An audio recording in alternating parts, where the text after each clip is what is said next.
Hello, and welcome to another episode of The How. I'm Francesca Pick, founding partner at Greater Than.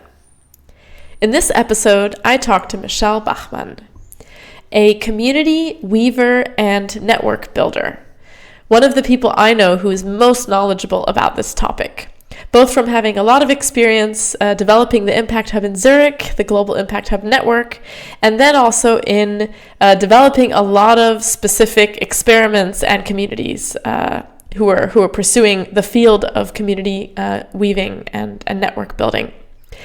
In this conversation, we talk a little bit about how this field has evolved, how the recognition for the importance of this work has developed, and we also go into quite detail and unpack an experiment, an organization that we've both been part of that he started called the Community Weavers Guild.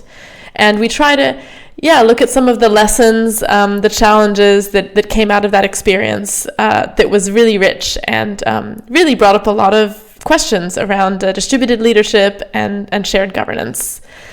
And in the second half of the conversation, we also move a little bit to Michel's personal leadership journey and the different questions that come up for many of us as we try to find that balance as a leader in the context of self-organizing, shared leadership, and distributed governance. So a really interesting conversation looking at a shared past history and many good insights that I think are really valuable to share with the world. I hope you enjoy it just like I did, and thank you for listening. Welcome, Michel. I'm really glad to have you here on this episode of our podcast. So I'm just really, really excited for this conversation because we've known each other for very many years. And I'm just looking forward to reviewing a little bit all the things that we've learned working together, but also in different projects, and do a real harvest and reflection on all of those insights. So before we dive in, I just want to share a little bit about you for everyone who's listening. You really are a weaver of global communities and networks.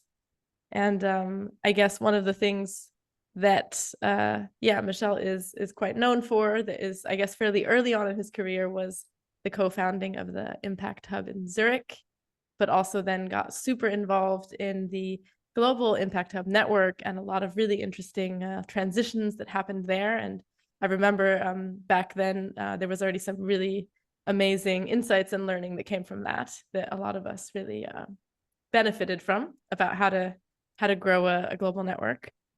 And then there's different projects that we also intersected through, such as the League of Entrepreneurs. Of course, the Community Weavers Guild that we're going to talk more about, and also the BMW Foundation, where, we've intersected in a lot of different retreats and gatherings. And I guess what I really wanted to share here as we come in is that I really see you as a master facilitator and community weaver. And especially when I think about creating really, really powerful retreat experiences, I think you're one of the people I've learned the most from, especially as I was just coming more into that work. And I've always been really, really inspired by how much care and intention you put into hosting these spaces, and really give everything of yourself to help the group get through what it needs to and facing what's difficult. So that's been a real inspiration to me. And I think with that, I guess just want to briefly give you the floor to say hi and maybe add anything that you'd like to that introduction. Thanks, Fran. And wow, it was nice to be here on this little podcast. My very first podcast, actually, so this is also new to me. But not so much to add, other than I feel almost humbled, just what you shared back to me. So thank you for the mirror. And it actually sparks memories. Just thinking back of, when I also think of you, it feels like we've been journeying, also along similar tracks. So it's really beautiful just to have this conversation with someone who I consider a peer on this journeys. Yeah, I agree. And so one of the things that I'm doing in all of these episodes is briefly, before we dive into the dialogue and the questions, is to try to make a bit visible what is actually the evolution of this relationship that we have, and what are different events and places and people and organizations that have actually contributed to us being here.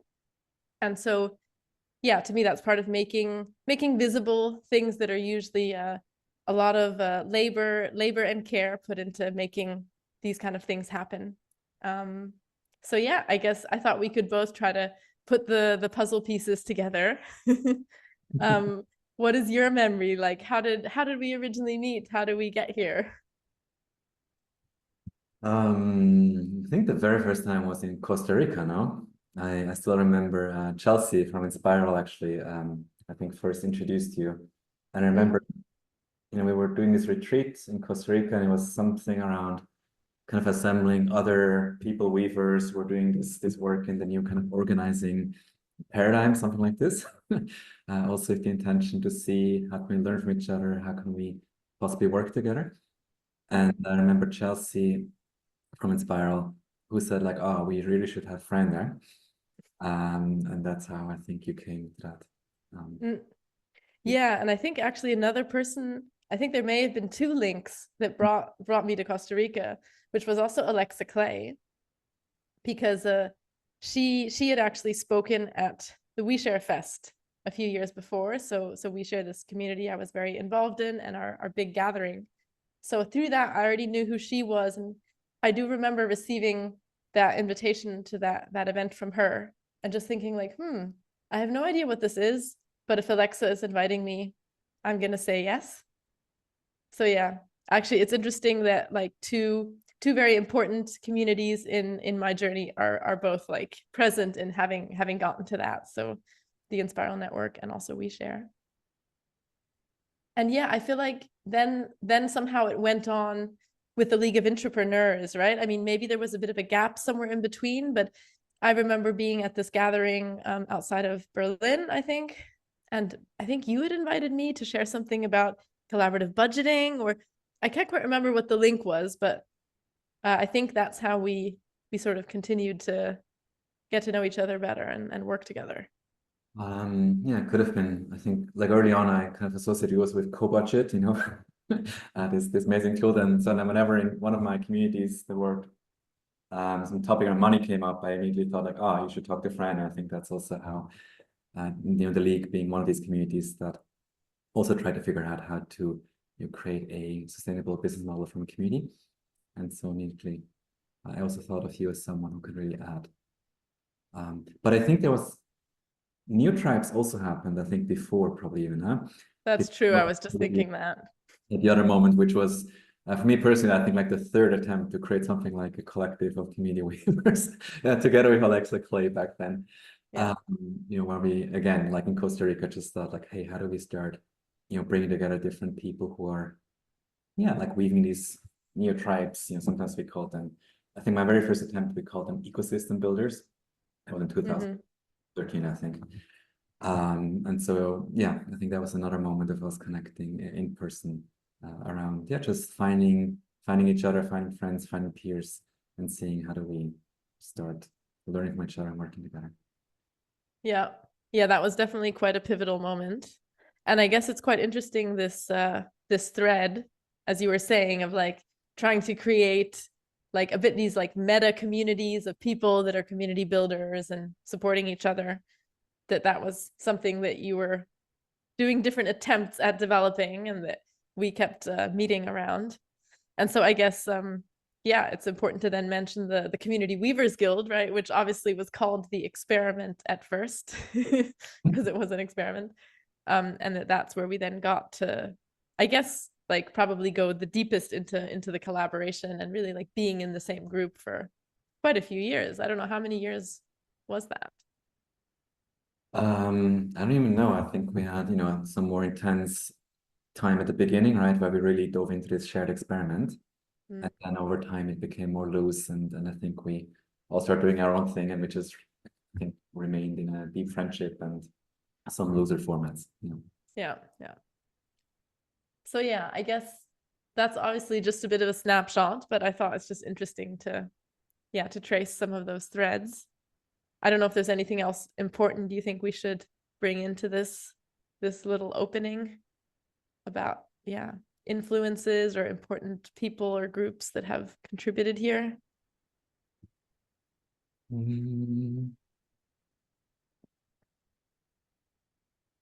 last one I would mention is probably Peter Koenig, you know, the whole money topic. I think we both also have inspiration from the source concept, and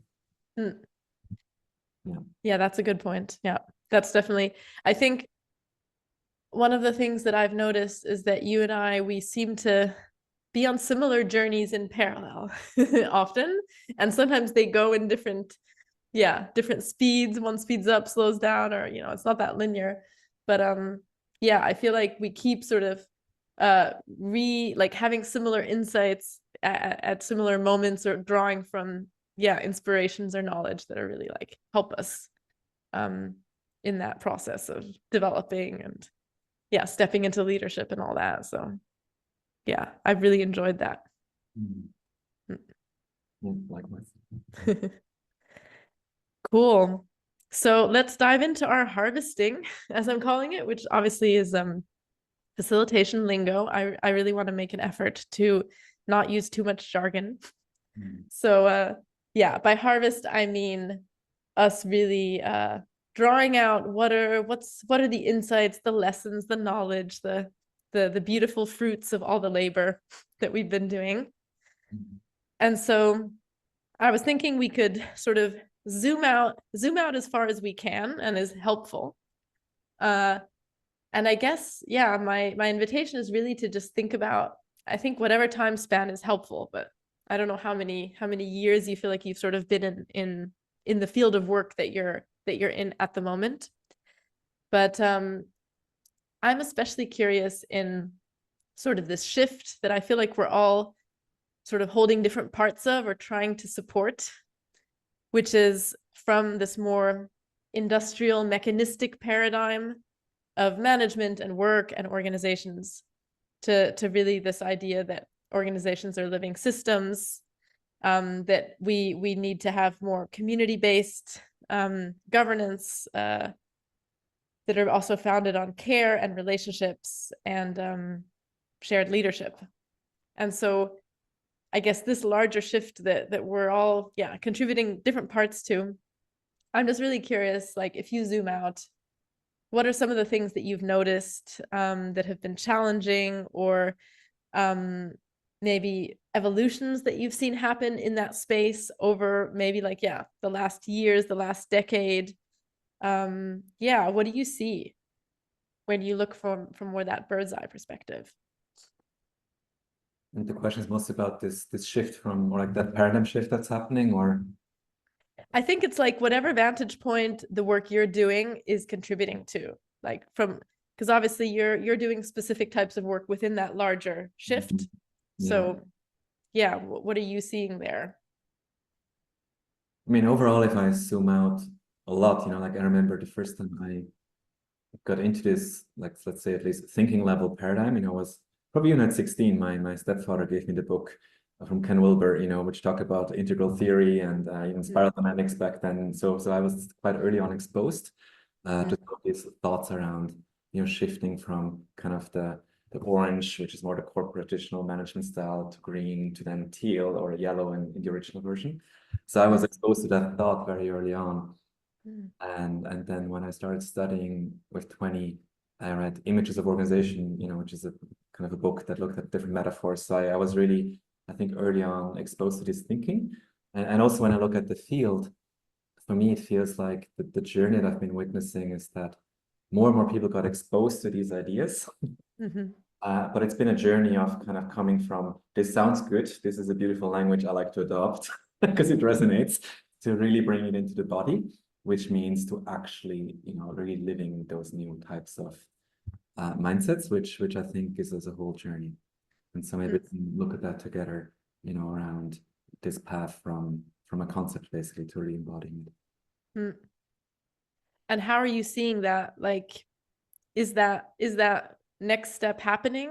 That yeah, people are integrating it more and really practicing it, or is it getting stuck, or all of those? Probably all of it, no? I think Mm. as in any development, I think these things go in waves. Mm. Like I've been witnessing, there's always waves coming, right? Of like I remember when the Thiel book came out, right? There was a wave coming, all people are getting excited, the IO collective starting around these things. And again, many things Mm. fell apart again because again, people are quick to adopt the language, but they're not quite ready yet to actually Mm. see what it means. Yeah. And so for me, I think what I see happening at different speeds, is like some kind of maturing around what Mm. actually works, and then also what is necessary actually for people who want to do these kind of things, to like what kind of almost like level of maturity do we need to have to actually do these things together. Yeah. Yeah, and I think that that's definitely becoming more evident, and that it's not an easy journey, or yeah, it's not something that's very straightforward to go into, and many people maybe underestimate that, right? Yeah, I mean, it requires, I mean, I still struggle, like for me, the kind of the latest waves, I would say, for me personally, I think definitely about the whole trauma field, that Mm-hmm.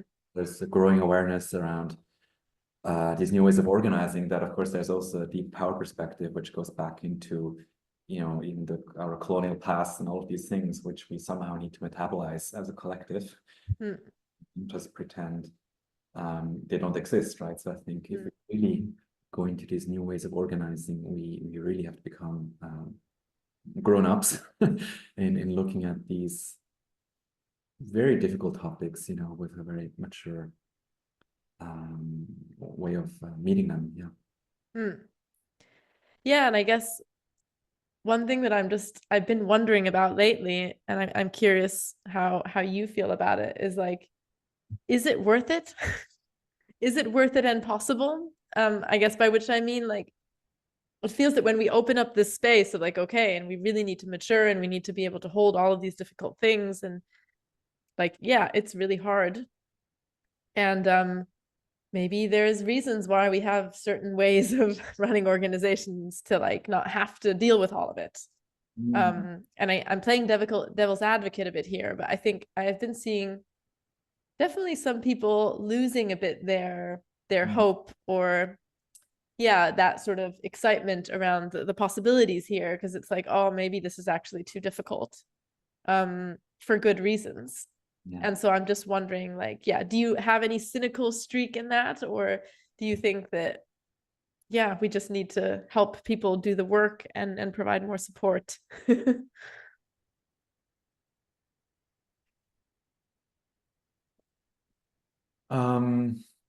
I still believe in the work. Mm.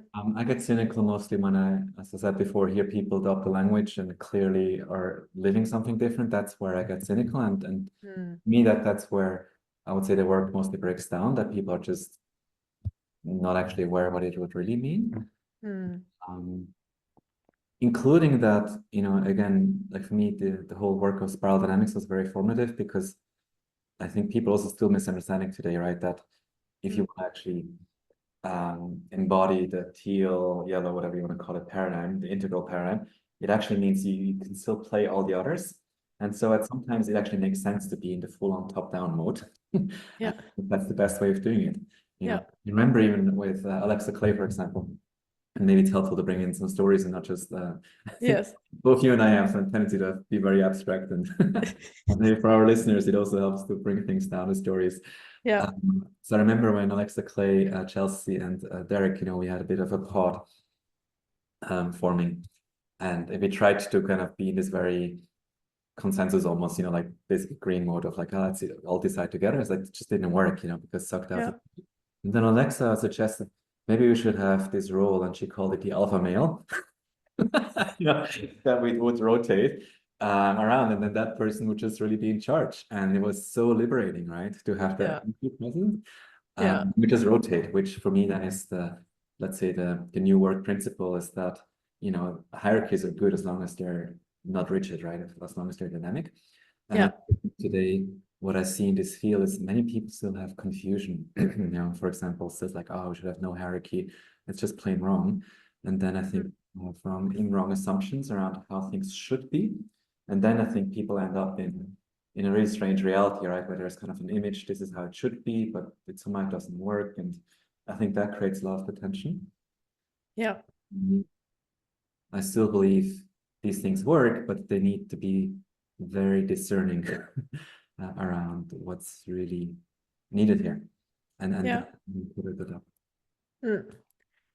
Yeah, no, I definitely agree with you that there's been a lot of learning in our space, I think, around especially leadership and really the opposite, right? The top-down energy and sort of that like having strong decision-making authority, needing to find ways to reconnect with that rather than running away from it. And I guess, so I think that you're totally right about we shouldn't stay too conceptual here. And that's why I actually really wanted to zoom a bit into I guess the micro or the very specific and the Community Weavers Guild. Because I feel like in a way we never really had the chance to do a bit of a retrospective on it. And I don't know if maybe you've probably done your own or in certain configurations, but I feel like there was so much interesting experimentation that happened there. And I'm just really curious to reflect a little bit on what did we learn from that experience. So I guess maybe you could just briefly start, just a very brief introduction of like what was the Community Weavers Guild, and then we can talk a little bit about what you learned through it. Yeah, I'd be happy to. I mean, for me, as I mentioned before briefly, it was I think my third attempt to kind of, or even fourth, to bring together, people who I consider peers, because I realized when I left Impact Hub, what I had there for me was so empowering to kind of be a co-founder of the Impact Hub in Zurich, but then being part of a global tribe of people who are all kind of Impact Hub founders. For me, that was so powerful to have this kind of peer group globally. And I realized when I left that space, I was kind of trying to recreate something like that. Like that was my source drive energy from the start. So the Community Weavers Guild was an expression of that. And it came into being when I kind of reconnected with Fabian Fortmüller, who had founded Sandbox before, did some amazing community work, and we kind of met in New York for a gathering with the Value Web network, which you met also. And then we spoke, and we both realized we're ready to kind of try to found something new, and we both had energy around creating kind of a community of community builders / weavers. And so that's how the spark of this whole experiment really started. And we thought, how do we actually do this, right? And so we were kind of thinking around, well, let's just invite some friends, people who we love and admire and want to work with, who are also kind of in this field of community building, weaving, to do an experiment.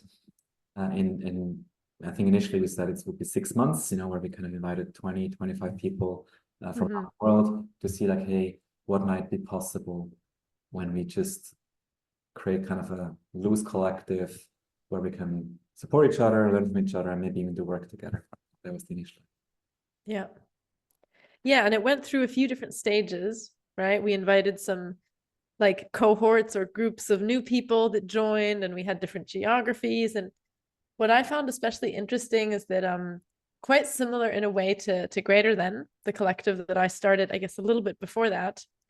It felt like there was a lot of lessons that had been learned from previous experiences of trying to do this, that was already building on, right? So there was already a lot of insight into, okay, what are things we definitely know doesn't work? But still, there was a bunch of challenges, which of course there always are going to be new ones.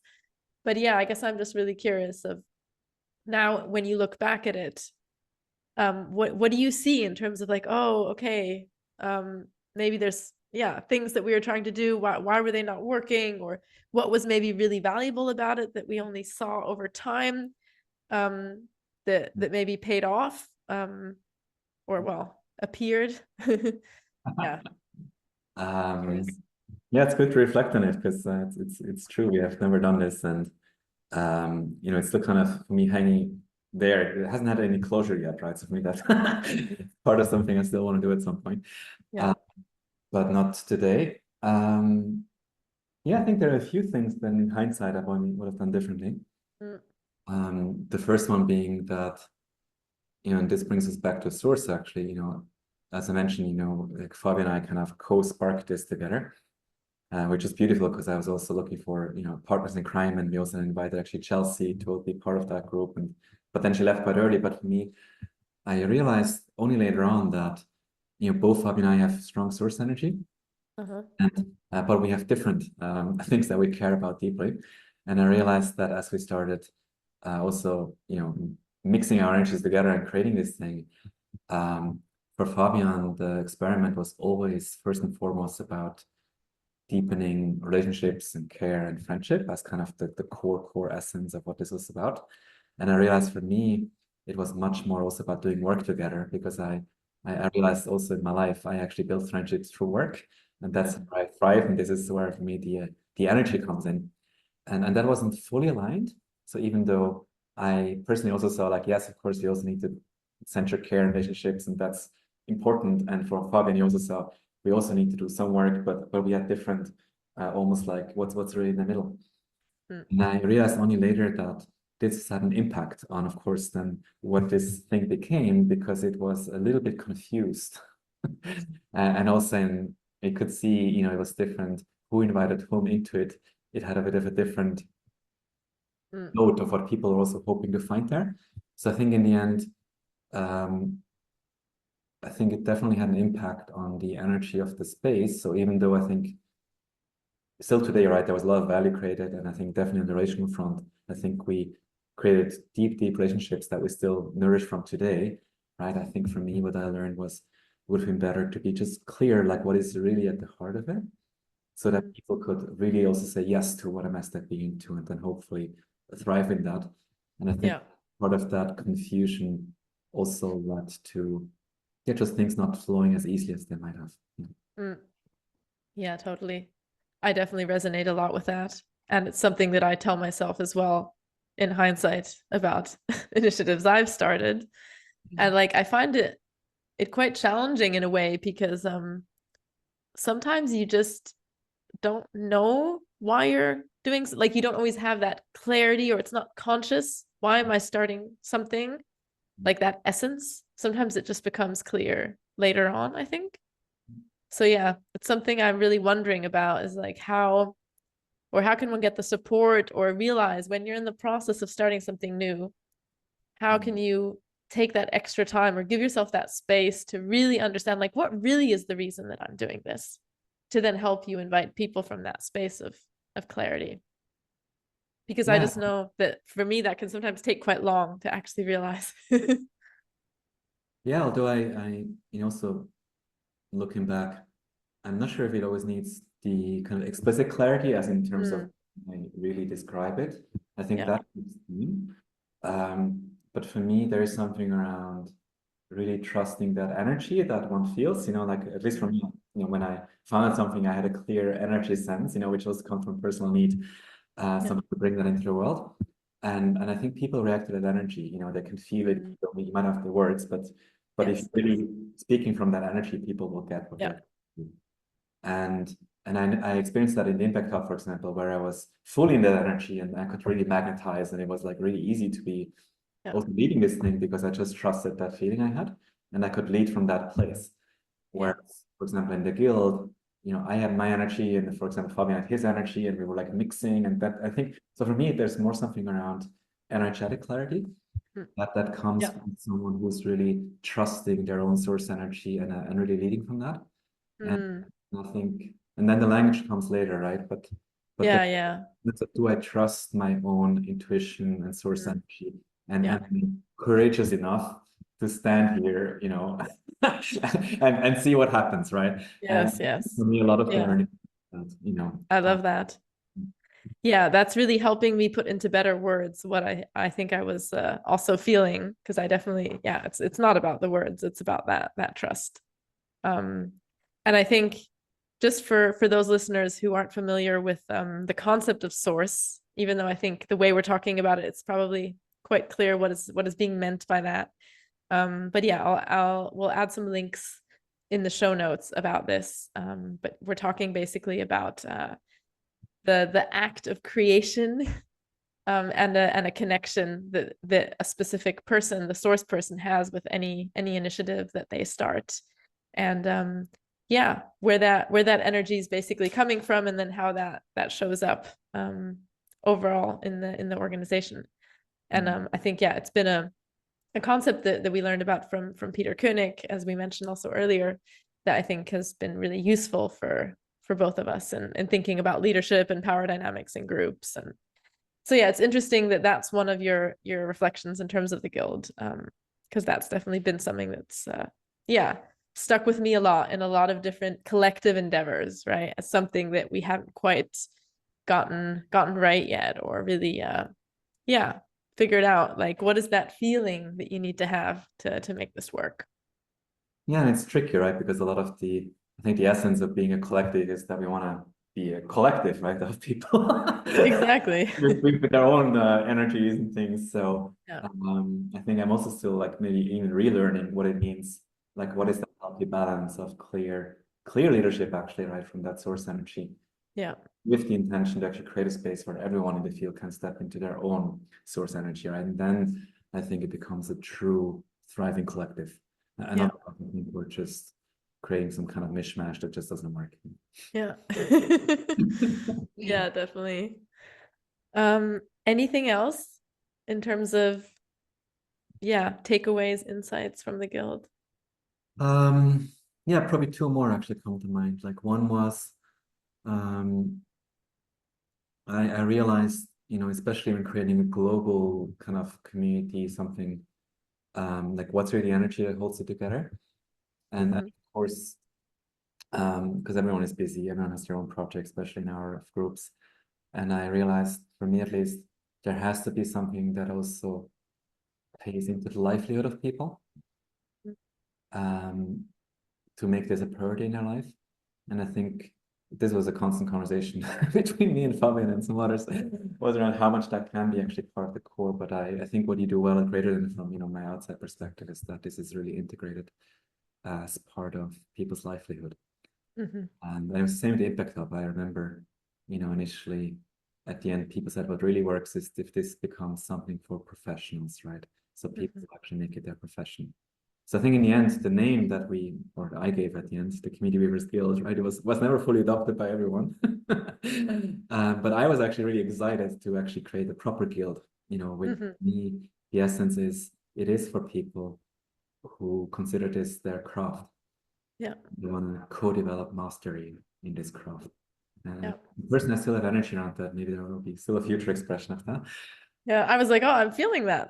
Yeah, no, because for me, it's like, oh, this is like a lifelong journey. And I realize I want to be, with people who, as you said yourself, are on this path of like master facilitators or community weavers, like, but really, who really care deeply about this craft. And then automatically it goes into livelihood, right? Because this is not just a hobby, but it's our life's work. And I think Yeah. if we meet there, as peers, I think that would. So in hindsight, again, if I would did it again, I would probably try to put that in the center, and Yeah. see in the future, because that's where at least my energy is, and I think it would work. Yeah. Yeah, that makes sense. You said there was a third.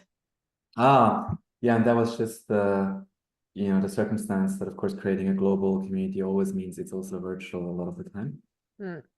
And as we probably both know, and probably many of our listeners, right, it's just hard to maintain the energy if mostly virtual space. And I remember, we were just about to create a new structure for the guild, together with Richard Bartlett. I spent some time really creating like the whole membership category. Like we finally thought like, oh, finally we have a structure that we can kind of share the world and actually invite more people, because I think one of the things, of course, that also didn't work, or didn't work, might have been a factor, is to stay quite small for quite long because we wanted to deepen.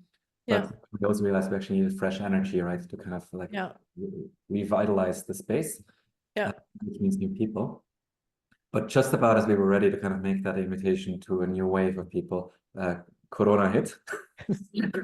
Yes. The whole thing broke apart, and we had planned this gathering, and I realized I just didn't have the energy anymore to kind of hold a virtual space, with a global group of Yeah. people, because it just takes energy, right? And so for me, there is a question around in these, especially global communities, how do we this energy balance, especially virtual, how do we take care of them? Yeah. That's definitely a very present question at the moment. And I think I'm seeing a lot of people reorienting more towards in person or trying to rebalance the virtual and the in person, because I think we want to benefit from those global connections and all of that richness that we get by having it. But if it's only that, yeah, it can be very, very draining. And I think it's not really sustainable when it's too one-sided. Yeah. Yeah, I think super interesting. I'd love to keep reflecting. I think we should probably do more of that.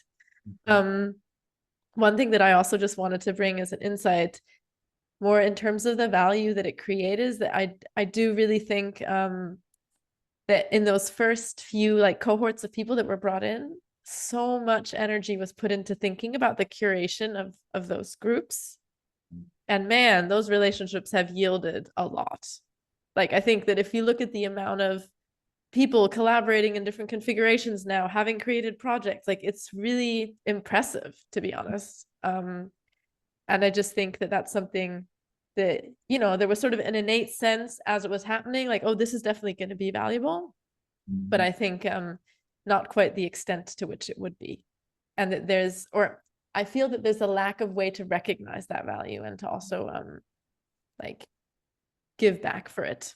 And it's something that I've noticed overall throughout my life, like all the connections I've made, like it's really surprising how they flow back, with years of gaps. But so that's just something that I'm sort of taking away. Like, how do we really appreciate how much that's worth? Because it's really a lot. No, you're right. And I think this is probably, also where a lot of credit goes to Fabian, right? Because I think he always had that hunch. And I think is making the case also today, right? That in the end, how do we even start measuring this relational return almost, right? You might even call it. And Yeah. there is a bit of a shift I'm seeing, at least with some foundations, which are starting to recognize that this is actually valuable. And so invest into networks or gatherings that is the return, because people tend to measure projects, new ideas, innovations, all these things, but at the end, Yeah. I think this is really true for this experiment, right? And actual deep relationships will yield for years and years and years to come. And of course, it's a constant weaving, right? That doesn't live in just one place. But I do believe that this is foundational. Yeah. Almost like I think it was Sam, right, who wrote this article on relational infrastructure. But there's something there around tending to the underground mycelium network, right? That of course ultimately you see the mushrooms popping up left and right, but only possible because we were doing the underground weaving. Yes. Yes. Exactly. That we're doing in that small, very curated space. Yeah, and I think that I'm always curious as how we find that balance then of like investing in those relationships and then giving it some structure and some practice and shape, because I think when it goes too much into the relational only, then there's also a very it's a lot of work on the individuals or on the groups. And so I think sometimes some of the spaces that I think we've been in, then we have the tendency to go too far into the relational. So yeah, it's everything, right? It's about getting the right balance. Yeah, that's the thread, right? And it's definitely relational, and then at the end you're never ending healing space where you get into personal stuff, and it's not generative anymore, basically. Yeah. Yeah. So talking about balance, one thing I really wanted to ask you about, given that we're both new parents in the last me 2 years, you just a few months, whether there's any, I guess, like new insights or perspectives that you have on life and your work that being a parent has brought you. How has it changed you? Also the start of the journey, so it's probably will take a few years to Exactly. Yes. really see how it actually changed me. Uh, Yeah. but some things I'm noticing, it's definitely grounded me. I used to be, Mm, or I created a life for myself, which was, almost like the ultimate freedom. Like I felt I could just do whatever I want with my time and move anywhere in the world. And mm, and now being a parent, it's very clear where my place is, where my home is. Also, what I'm in service to, right? It's just clear that there's this little being in here now that needs me. mm, So it just puts a lot of things in perspective. And I notice, I'm much more also focused on what I'm saying yes to, what I'm saying no to, because there's just less free time to just mm, wherever I feel drawn to. I think mm. which I'm still digesting as well. Yes. Well, it creates a new sense of priorities, right? That's what you always hear. Yeah, absolutely. Um, Well, I'm really curious how that keeps developing because I would definitely say I think for myself it took quite a while. I feel like it takes maybe, different lengths of time, but at least a half a year till you like realize like I'm a parent now. And for that to really land, it's like a new identity that you suddenly receive. And obviously when you have multiple kids, that part doesn't, that only happens once, right? That shift of like taking on that role. So yeah, I think that then over time that sort of leads to new ways of showing up and yeah, being in projects. And I'm sure there's a lot of interesting things to come for you on that. One thing I want to add is I realize it feels like it's a very humanizing experience, like because many people in this world are parents. So I just feel the immediate connection with so many people, even, on the bus. And so I really enjoy that aspect. Mm, that's super nice. Mhm. So I guess I'm sort of wondering about whether to open this up now, but I think I'd really still like to briefly just ask you in terms of your relationship to leadership, because this is something that you and I have talked a lot about over the years. Yeah, like where are you on your journey with that right now? Cool. I'm not sure if I'm much further than I think it connects back to what I shared before around this source energy. Like for me, more and more and more, it's clear that true leadership comes from that place of like clear energy, or like a lot of my work these days, I would even describe as energy work, like even when I'm hosting, like I see it more and more as energy flows and, seeing how people bring different energies, how they can step into energy, the word regeneration, that, is the latest buzzword. Ultimately, I like to think of it as if today, for example, was regenerative experience, it means our energy is higher than it was before the call, right? Simple as that. And so for me, leadership has a lot to do with also seeing the world through the energy lens and starting with my own energy and where am I and can I lead from that place. And my biggest teacher today is still, do contact dance. And I realize it's such a powerful learning space too, because it's all about what do I embody actually, not just because it's a non-verbal space. And I think more and more true leadership, comes from that non-verbal sense of what do I really feel, and do I have the courage to trust that and move with that, and then see who else is there who resonates with that, and really start working from that lens. Huh. I love that. I love the image of like, yeah, a big group of people all dancing and doing the contact and then seeing like how the energy moves around and where people decide to go. And it being like in flow. That's yeah, that really resonates and gives me some interesting, yeah, I guess language and perspective on things that I've been feeling. So yeah, really appreciate that. So I guess for us to close, I'd love to hear a little bit more about, I guess, where you're at now. Uh, in terms of like what is really exciting you or lighting you up in terms of the work that you're doing. I think you've obviously shared a few things that probably connect to that already. And I think there's sort of like the very individual perspective of like what's really alive? What are you wanting to do?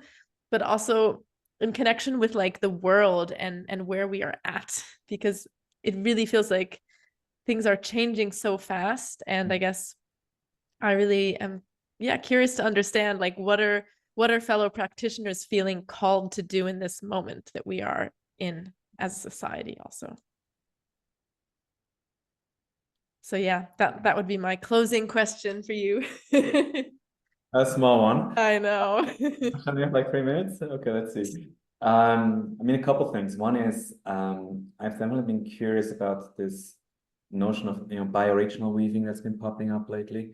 And because for me, I definitely feel somehow there's the time of nation states anyways kind of over. I'm curious what's next. And I do feel more and more that for those doing transformation work, like real transformation work, the bioregional scale for me makes so much sense that this is like a natural scale to work at because it reconnects in place, keeps us grounded, realigns us with like actually natural boundaries. And so there's a lot there that I feel maybe people in our field, if they don't are not aware of it, to look it up, because I feel for me it's definitely something that makes a lot of sense of how we could organize, not just as global communities, but really more as bioregional communities that can be then translocally connected.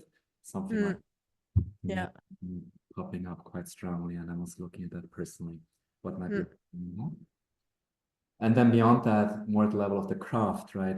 Like I started sharing today, like I'm definitely more and more interested in this energy work, or like looking at our work facilitation in the energy lens, and just observing, like if you look at Trump, somehow he manages to embody an energy that clearly has appeal, right?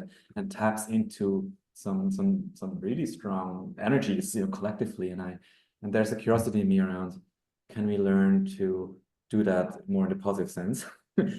and get away from these abstract words, language, which just doesn't land with people, but really look more into, okay, what are the deeper energies that are in like undercurrents, and how do we tap into them and reweave them?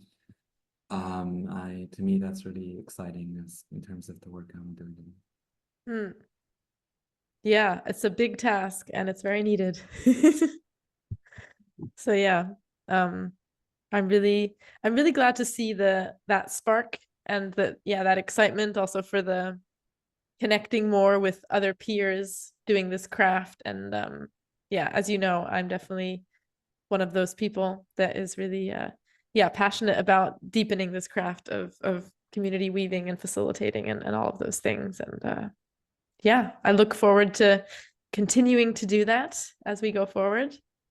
Anything that you'd like to still share just before leaving? Anything important we didn't touch on, or one more open space?